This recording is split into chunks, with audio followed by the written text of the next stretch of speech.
Salut chers amis en Jésus-Christ et bon dimanche à tous. Nous sommes au troisième dimanche du carême, l'année C, et nous méditons autour du thème « N'ignorez pas cette occasion favorable ». Et nous lisons le livre de l'Exode chapitre 3, versets 1 à 8, 13 à 15. La première lettre de Saint Paul aux Corinthiens chapitre 10, le verset 1 à 6, 10 à 12. Et l'évangile selon Saint Luc au chapitre 13, de verset 1 à 9. N'ignorez pas cette occasion favorable. La vie dans le Christ et avec le Christ est une invitation continue.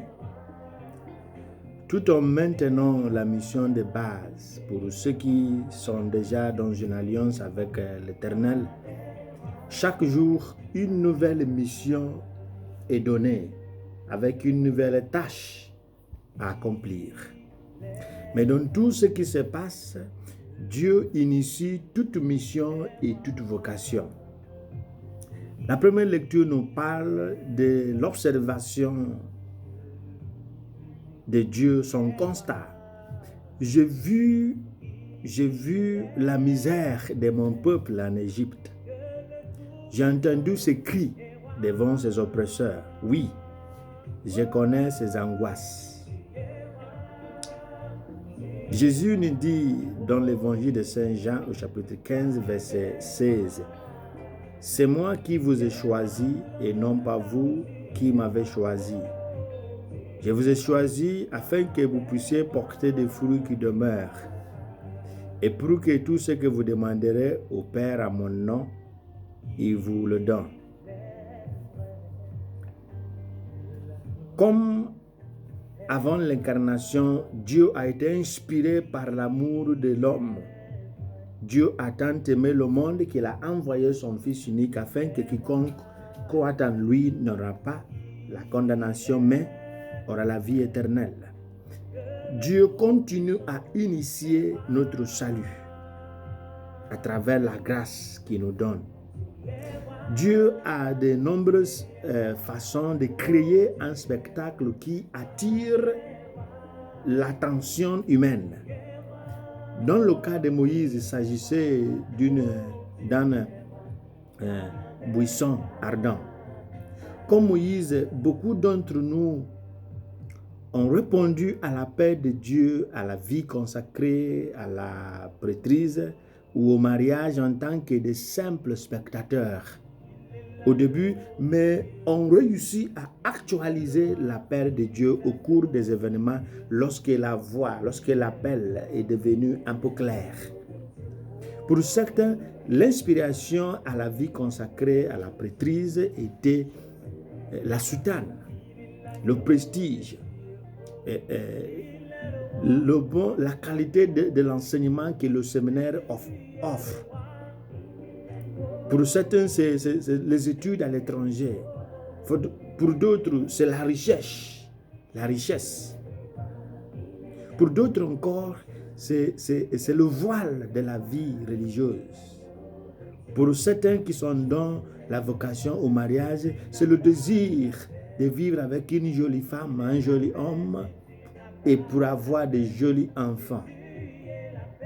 Chacun de nous est attiré par quelque chose avant de répondre de manière claire et concrète l'appel de Dieu selon les différentes vocations. Mais malgré ce qui nous attire, Dieu a toujours sa manière de transformer toujours nos points d'intérêt superficiels en un point d'intérêt profond, et d'où naissent la vraie vocation et la vraie mission.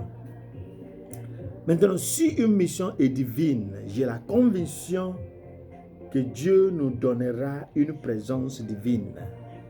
Et cette présence divine anime nos vocations, anime nos missions qui visent à nous renvoyer à une alliance avec Dieu à travers les anciens. Et le premier de tous ces anciens, c'est le Père Abraham. C'est lui par qui toutes les nations seront bénies. Cette bénédiction a atteint sa plénitude en Jésus-Christ. La cause la source de toute bénédiction. Mais en quoi consiste d'être béni? D'être béni, c'est de porter les fruits selon le mandat divin.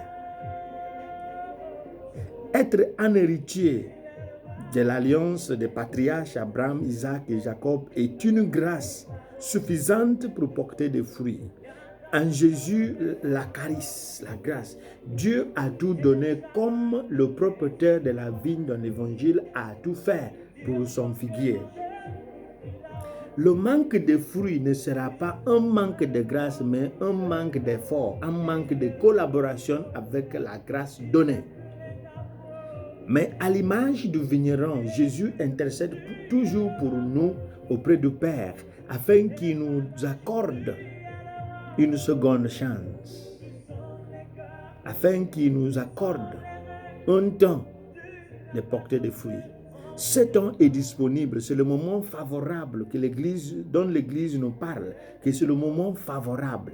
Mais ce moment est relatif à chacun de nous, car le jour de notre mort, comme celui de notre naissance, ne sera jamais collectif, mais individuel.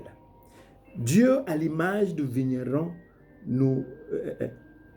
dans l'image du vigneron, nous ressentirons toujours l'appel à la miséricorde divine et à la patience divine qui nous permet de nous convertir, comme Saint Pierre nous dira.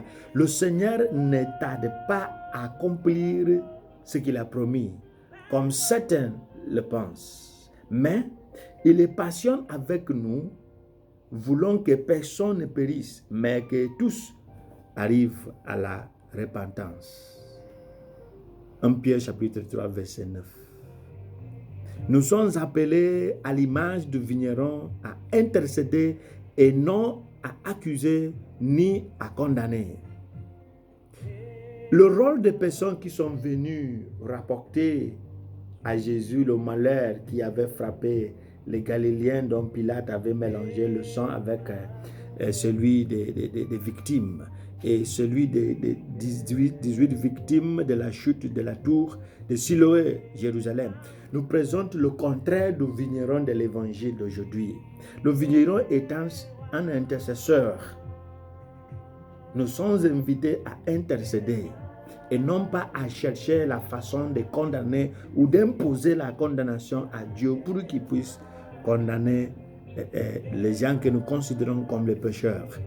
Ces personnes sont intéressées par l'accusation pour condamner, mais le vigneron nous enseigne l'intercession. Nous sommes appelés à trouver une bonne stratégie pour provoquer la miséricorde de Dieu pour tous. Comme au juge sans pitié, Jésus nous invite à changer notre propre vie. Le chant de ce temps, parmi les chants de ce temps, changez vos cœurs, croyez à la bonne nouvelle. Il ne dit pas de changer le cœur d'autrui, mais de changer notre propre cœur. Et de temps en temps, nous chantons aujourd'hui, ne fermons pas notre cœur, mais écoutons la voix du Seigneur. On ne parle pas de changer leur cœur. On ne parle pas qui ne ferment pas leur cœur, mais ne fermons pas notre cœur, mais écoutons la voix du Seigneur. Jésus nous dit aujourd'hui que le malheur qui est arrivé à ce gens n'a aucun lien avec leur péché. Et la guérison de l'homme né, de l'aveugle né, nous aide à faire asseoir cette idée du Nouveau Testament, de la Nouvelle Alliance. Être héritier de l'Alliance n'est pas une raison pour la paresse spirituelle. Paul nous avertit fortement que parmi les Hébreux sortis d'Égypte, il y a ceux qui n'ont pas pu entrer dans la terre promise à cause de leur péché d'idolâtrie et des révoltes contre Yahvé et ses envoyés, ses messagers.